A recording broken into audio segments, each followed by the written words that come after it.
Om Swastiastu, Assalamualaikum warahmatullahi wabarakatuh. Salam Namo Buddhaya, salam sejahtera bagi kita semua. Perkenalkan, nama saya Putu Winada Gautama. Saya merupakan salah satu dosen program studi S1 Matematika FMIPA Universitas Udayana. Pada kesempatan kali ini, saya menyampaikan pernyataan diri dosen dalam unjuk kerja Tridharma perguruan tinggi dalam bidang pengajaran. Adapun PDD UKT PET yang disampaikan meliputi aspek delivery, aspek interaction, dan assessment. Saya akan mulai menjelaskan deskripsi mata kuliah pemodelan matematika, kode mata kuliah MA 595230 dengan bobot 3 SKS. Mata kuliah ini, yaitu mata kuliah pemodelan matematika, merupakan mata kuliah wajib program studi yang dapat diambil pada semester 5. Mata kuliah ini bertujuan untuk memberikan pemahaman mendalam kepada mahasiswa mengenai konsep dasar dan pengembangan model matematika. Mahasiswa akan belajar dalam mengasah kemampuan membangun model matematika dari masalah nyata meliputi identifikasi masalah, menerapkan metode studi kasus dalam konteks pemodelan matematika. Selain itu, mahasiswa akan dilatih untuk bekerja dalam tim, merancang dan memecahkan suatu masalah dalam bentuk team-based project, kemudian melaporkan proyek pemodelan matematika yang relevan dengan perkembangan terkini. Capaian pembelajaran lulusan program studi yang dibebankan pada mata kuliah yaitu 1. Penguasaan pengetahuan, menguasai konsep teoritis matematika meliputi logika matematika, matematika diskrit aljabar, analisis dan geometri, serta teori peluang dan statistika. Keterampilan umum yang pertama, mampu menerapkan pemikiran logis, kritis, sistematis, dan inovatif dalam konteks pengembangan atau implementasi ilmu pengetahuan dan teknologi yang memperhatikan dan menerapkan nilai humaniora yang sesuai dengan bidang keahliannya. Keterampilan umum kedua, mampu menunjukkan kinerja mandiri, bermutu, dan terukur. Keterampilan khusus pertama, mampu mengembangkan pemikiran matematis yang diawali dari pemahaman prosedural atau komputasi hingga pemahaman yang luas meliputi eksplorasi penalaran logis, generalisasi, abstraksi, dan bukti formal.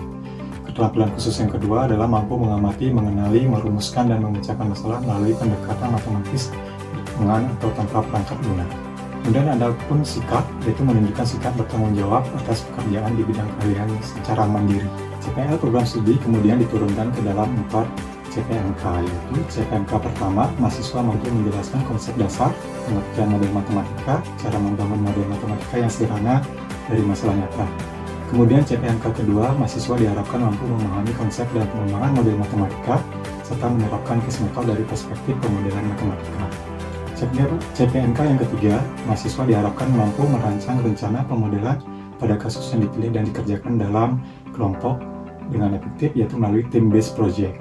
CPMK keempat, yaitu mahasiswa diharapkan mampu melaporkan hasil proyek berbasis tim atau team-based project, baik secara lisan maupun secara tertulis melalui artikel ilmiah yang siap untuk dipublikasikan atau didiseminasikan. Kemudian CPMK 2 diturunkan menjadi 6 sub CPMK, yaitu pertama, mampu memahami dan menjelaskan konsep dasar model interaksi antar spesies. Yang kedua, mampu melakukan analisis dan mengkaji riset-riset terbaru mengenai model interaksi antar spesies. Yang ketiga, mampu memahami dan menjelaskan konsep dasar model matematika populasi.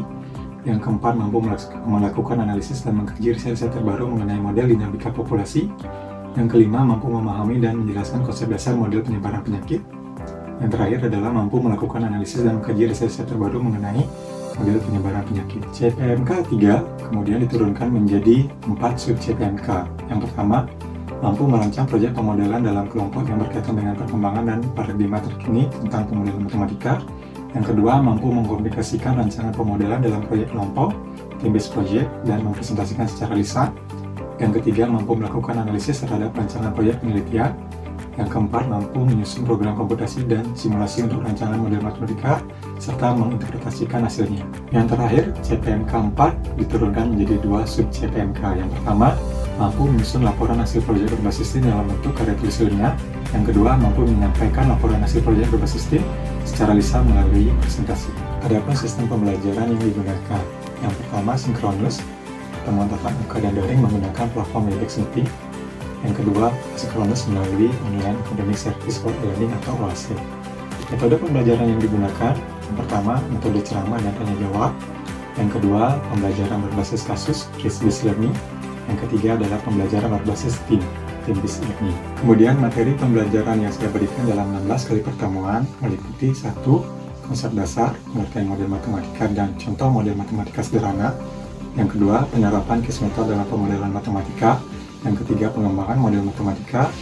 Keempat, teknik simulasi numerik dan analisis data, serta interpretasi hasil simulasi dan visualisasi data. Yang kelima, implementasi model matematika dan presentasi laporan proyek. Selanjutnya, kriteria penelitian. Yang pertama, partisipasi dalam setiap kegiatan perkuliahan, saya beri bobot 10%. Tugas implementasi proyek, saya berikan 20%. Yang ketiga, presentasi rancangan tim-based project, saya berikan 70%. Yang terakhir, presentasi akhir rancangan tim-based project sebesar 40%. Jadi totalnya adalah 100%. Penilaian ini saya lakukan secara transparan dan objektif. Demikian penjelasan dari mata kuliah pemodelan matematika. Selanjutnya saya akan menampilkan proses pembelajaran secara daring melalui Webex Meeting. Selamat menyaksikan. Selamat sore adik-adik. Selamat sore, Selamat sore, Pak. Bapak. Kita ketemu kembali di perkuliahan pemodelan matematika. Sekarang adalah pertemuan ke-7, di mana pertemuan ke-7 ini adik-adik diminta untuk mampu merancang rencana pemodelan pada kasus yang dipilih dalam kelompok. Jadi sebelum bagaimana adik-adik merancang kasus kelompok, saya akan berikan beberapa kasus ya, mungkin yang dibahas sesuai dengan perkembangan yang terkini.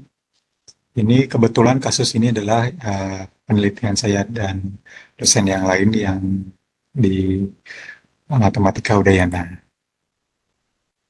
Sudah terlihat filenya? Sudah, Pak. Sudah, Sudah, Pak. Sudah, Pak. Jadi kasus ini judulnya adalah analisis sensitivitas pada model matematika penyebaran penyakit demam tinggi dengan laju insidensi non-linear. Jadi saya ingin mereview dulu sedikit tentang pemodelan matematika. Dari adik-adik masih ingat apa itu tujuan kita melakukan pemodelan matematika? Apakah masih ada yang ingat? Sudah lama mungkin ini penjelasannya. Saya izin menjawab, Pak. Silakan Ananda. Nggih, Pak. Terima kasih atas waktunya. Mungkin yang saya pahami mengenai pemodelan matematika itu bertujuan untuk memecahkan masalah, Pak. Masalah yang ada di dunia nyata itu melalui analisis, kemudian melalui prediksi dan juga optimasi sistem yang lebih kompleks gitu. Tujuannya untuk meningkatkan pemahaman dan juga untuk pengambilan keputusan yang nantinya akan lebih efektif, Pak. Iya. Mungkin seperti itu yang saya pahami. Terima kasih. Tujuannya sangat lengkap ya. Ya kalau kita bisa bilang kita ingin membuat sesuatu yang kompleks, mungkin dibuat ke pemodelan matematika supaya kita bisa bahas lebih lanjut. Kita buatkan formulanya, kemudian dari hasilnya itu baru kita interpretasikan lagi. Jadi apa yang disampaikan oleh Ananda sudah tepat sekali. Jadi itu adalah tujuan kita melakukan pemodelan matematika. Jadi kasus yang diangkat hari ini, yang kita bahas hari ini tentang penyakit demam dengue dengan menggunakan analisis sensitivitas. Jadi untuk melakukan pemodelan kita harus tahu dulu latar belakang kasus yang kita ambil. Yang contohnya di sini adalah demam berdarah. Jadi kalau demam berdarah, kan ini sekarang lagi sedang hype ya di sini kasus demam berdarah ini. Banyak yang sudah terinfeksi, bahkan pasien juga ada kasus anak kecil yang meninggal gara-gara demam berdarah ini. Itu terjadi di dekat tempat tinggal saya. Jadi, ada yang tahu kira-kira demam berdarah itu penyebabnya apa?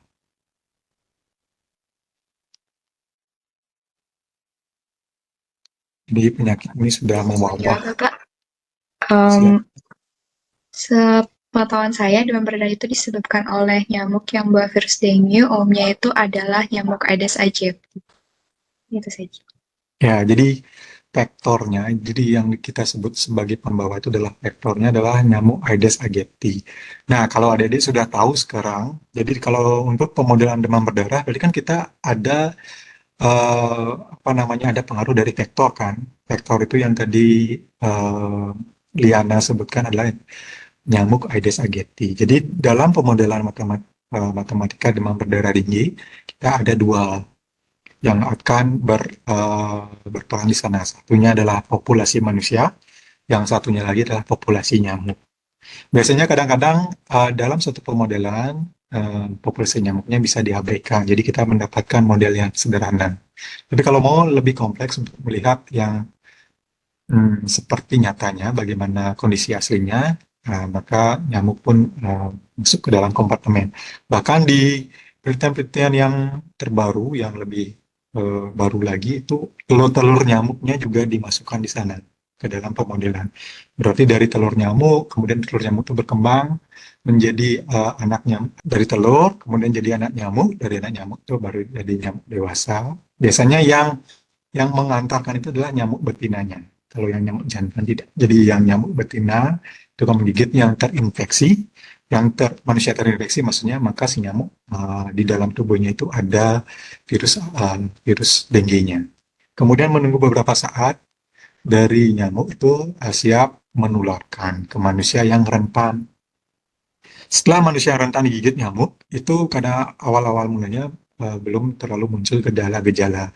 Palingan sedikit ada rasa demam, dikit. Nah, lama-kelamaan kalau sudah virusnya mulai memunculkan sifat aslinya, nah di situ dia baru akan membuat lebih parah lagi. Kalau misalnya imun tubuh kita kurang bagus di sana.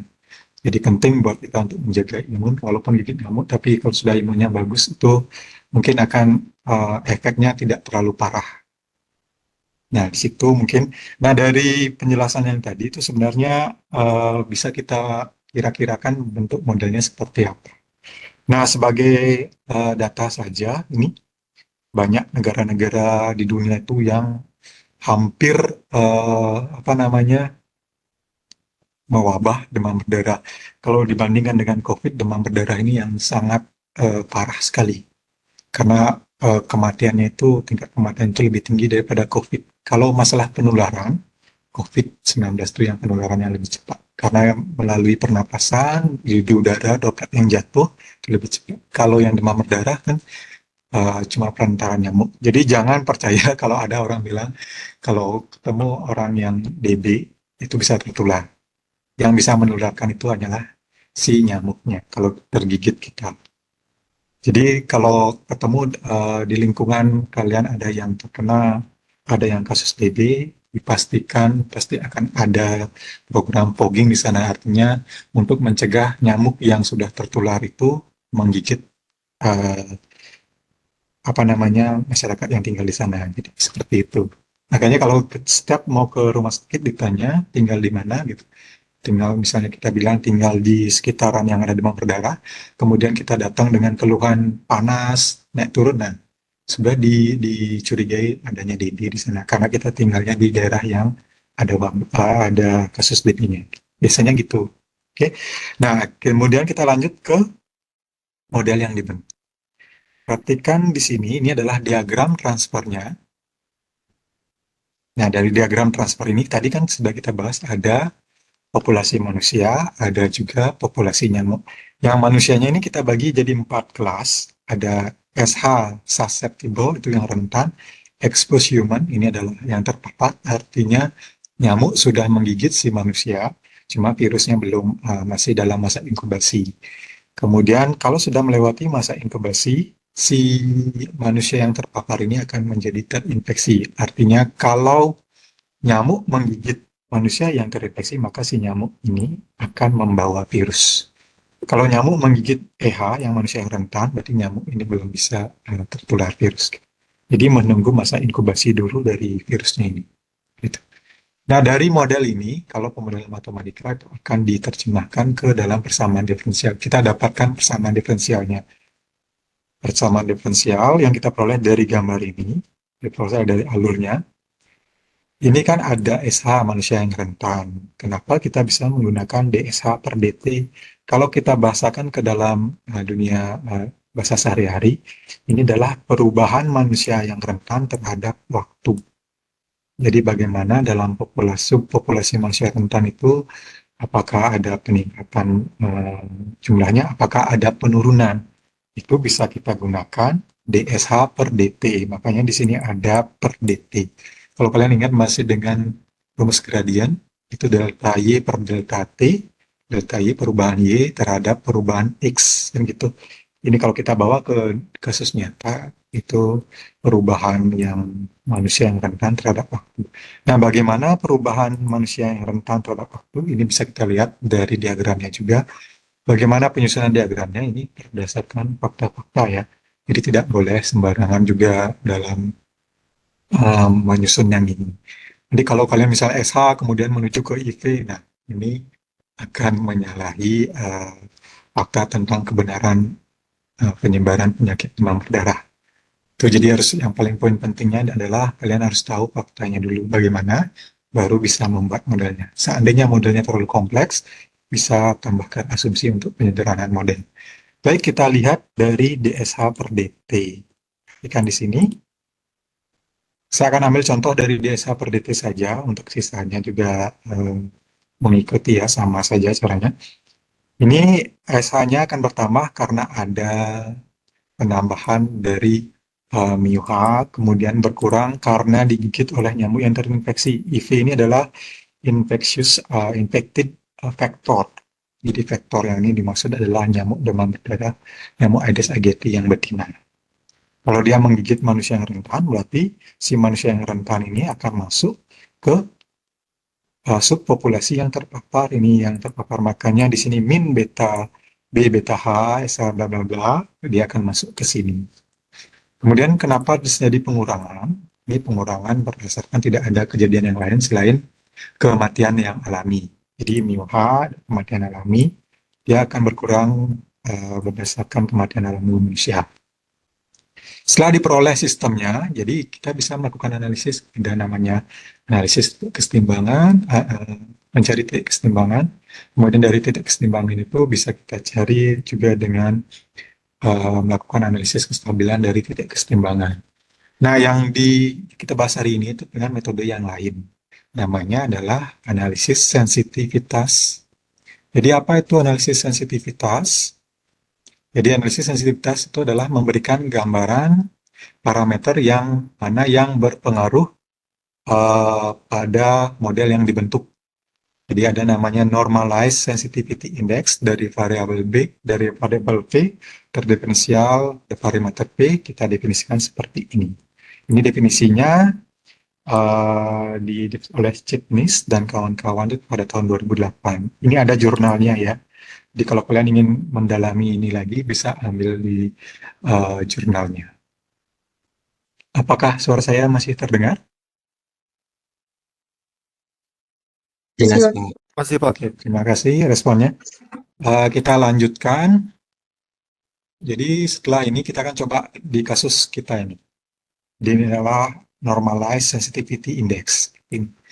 Nah, kita ambil contoh saja yang paling akhir ini.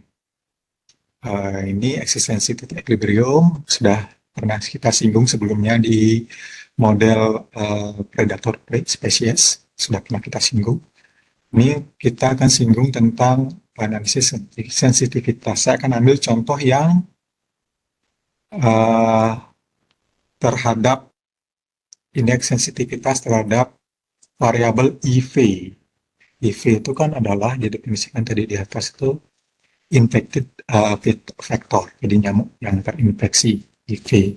Kita lihat parameternya R, beta, topi, ada mu V, mu H, gamma V, gamma H, beta V, beta H. Caranya bagaimana kita menentukannya? Menentukan untuk ini kita gunakan konsep yang tadi.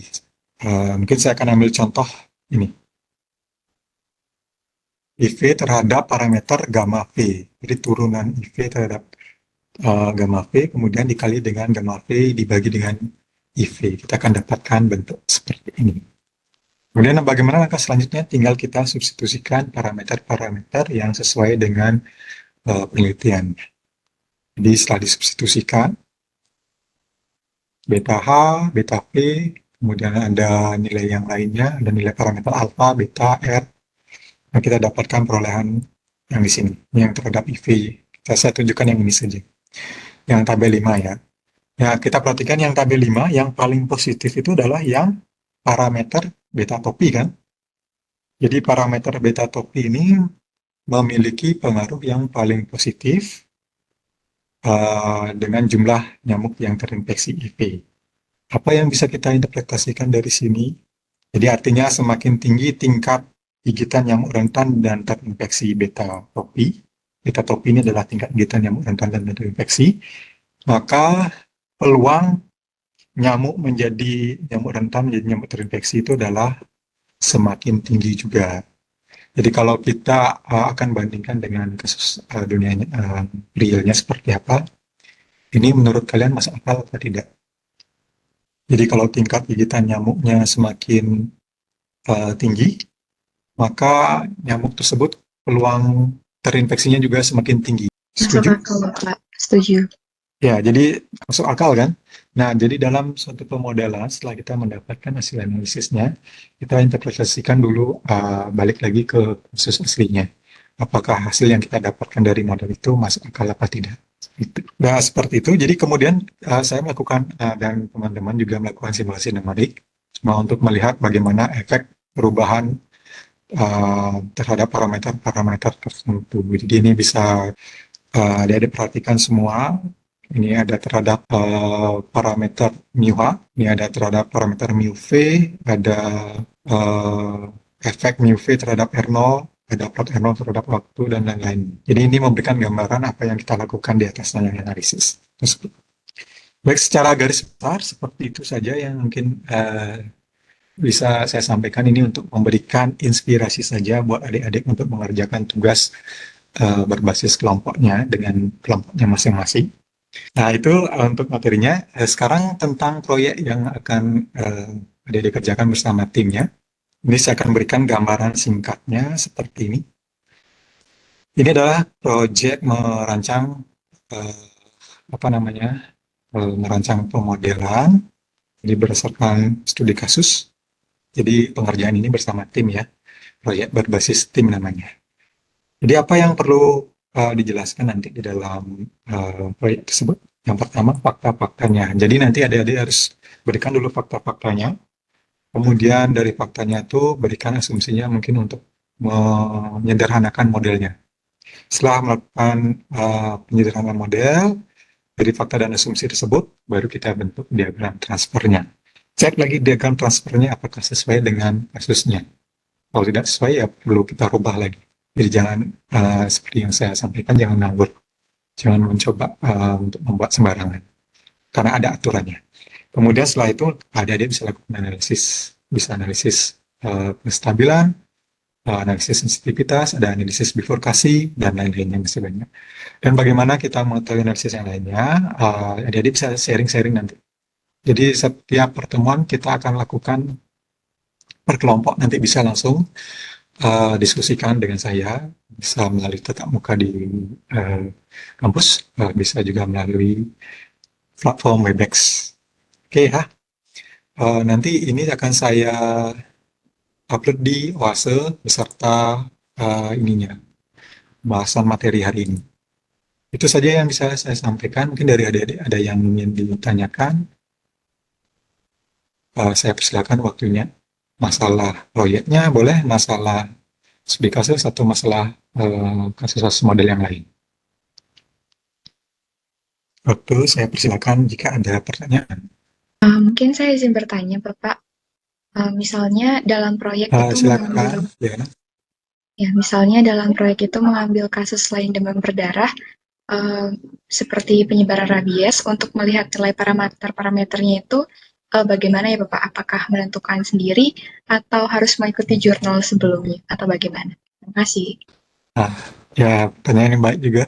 Dari sebenarnya ini ada beberapa tahapan juga. Kalau misalnya seandainya kalian ingin menentukan parameter sendiri, boleh. Bagaimana caranya? Dengan cara memprediksi, atau kita menggunakan metode statistika juga dengan ilmu statistika. Jadi berdasarkan kasus-kasus rabies yang ada, misalnya dari anjing yang rentan, kemudian berapa kasus yang terjadi, itu bisa kita menentukan nilai parameternya. Parameternya tersebut bisa kita gunakan dalam penelitiannya. Jadi parameter tersebut sesuai dengan data yang kalian punya. Jadi kalau ada datanya untuk menentukan parameternya bisa melakukan pencarian parameter di sana. Kemudian yang kedua ada lagi yang lain, kita bisa menggunakan parameter yang sudah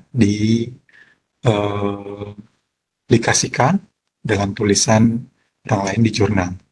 Berdasarkan, jadi jangan lupa untuk ini ya, kutip siapa parameternya, misalnya dari si A, nanti sumbernya dituliskan di sana. Dari parameter ini dari si A. Jadi supaya lebih jelas, supaya parameter ini dikiranya tidak kita yang bikin sembarangan. Jadi ada yang bilang, tadi bisa kenapa bisa seperti itu parameternya? Ya saya coba-coba seperti ini, yang kira-kira seperti ini, biar tidak ada jawaban seperti itu. Jadi satu bisa mencarinya, yang kedua bisa berdasarkan jurnal acuan, seperti itu. Kalau berdasarkan jurnal acuannya, mungkin modelnya yang perlu kita ini lagi, ada kebaruannya sedikit atau mau diulas lagi lebih lanjut, silakan. Ya, itu mengenai proyeknya boleh seperti itu. Bisa dipahami kira-kira? Baik Bapak, sangat jelas. Terima kasih. Saya izin bertanya, untuk bilangan reproduksi dasar itu apa ya Pak, yang RO itu? Saya masih Oke. kurang jelas. RO itu menandakan, jadi Gong Dia bayangkan sekarang kalau di dalam suatu populasi ada yang terinfeksi. RO itu akan menjelaskan bagaimana infeksi yang kedua terjadi akibat adanya infeksi yang pertama. Bisa paham? Si A terinfeksi, apakah pengaruh si A ini akan menginfeksi si B, si C, dan si D yang lainnya? Itu kalau di pemodelan kita gunakan nilai ambang batas R0 itu sebenarnya ya, R0. Nah, kalau misalnya Gong Dia punya R0-nya 2, nilai R0 sama dengan 2 ya. Jadi, satu manusia yang terinfeksi akan menginfeksi 2 manusia rentan. Paham? Kalau R0-nya 3, berarti dari 1 manusia yang terinfeksi akan menginfeksi manusia yang rentan itu sebanyak 3 orang. Jelas? Jadi kalau semakin besar nilai R0, maka di dalam populasi itu maka semakin banyak yang terinfeksi. Setuju ya? Ya, jadi untuk nilai R0 itu seperti itu. Jadi kalau R0-nya kurang dari 1, misalnya setengah, nilainya apa? Interpretasinya kalau setengah. Nah, kalau Bung Dia sekarang di dalam suatu populasi punya 2 yang terinfeksi, berarti setengahnya berapa? 1 kan? Ya, jadi dari 2 orang tersebut kemungkinan akan menginfeksi 1 orang yang rentan.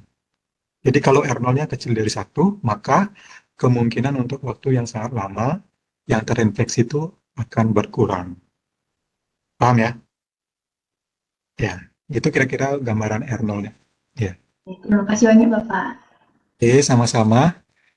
Baik, mungkin saya rasa itu saja yang bisa saya berikan hari ini. Semoga bermanfaat, semoga bisa menginspirasi untuk mengerjakan proyek-proyek dengan kelompoknya masing-masing. Oke, untuk itu saya akan akhiri Webex-nya. Selamat sore semuanya, kita ketemu lagi minggu depan. Oke. Terima kasih Pak, selamat sore. Sama-sama semua. Terima kasih Pak. Terima kasih Pak, selamat sore. Baik, mungkin saya rasa itu saja yang bisa saya berikan hari ini. Semoga bermanfaat, semoga bisa menginspirasi untuk mengerjakan proyek-proyek dengan kelompoknya masing-masing.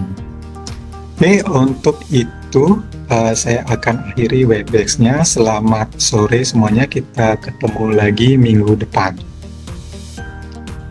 Oke. Terima kasih Pak, selamat sore. Sore, Sama-sama semua. Terima kasih Pak. Terima kasih Pak, selamat sore.